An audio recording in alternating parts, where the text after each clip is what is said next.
ছেলে ভোটে নাম নেই সেই টেনশনে মানে রাস্তায় বলে বেড়াই আমি সুইসাইড করে মরবো, বিষ খেয়ে মরবো, আত্মহত্যা করে মরবো।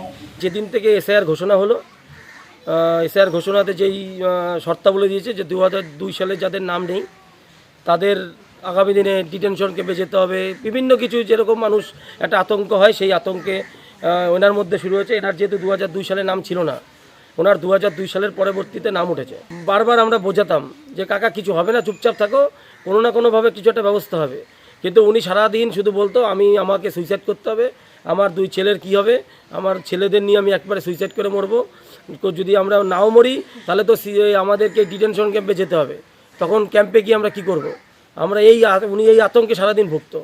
কম দেওয়ার পর থেকে উনি আরও বেশি মানে শরীরে কাঁপুনি সবসময় কাঁপতো যে আমি কি করবো এবার, আমার তো নাম নেই। আমাদের কাছে যেত, আমরা বলতাম যে কাকা কিচ্ছু হবে না।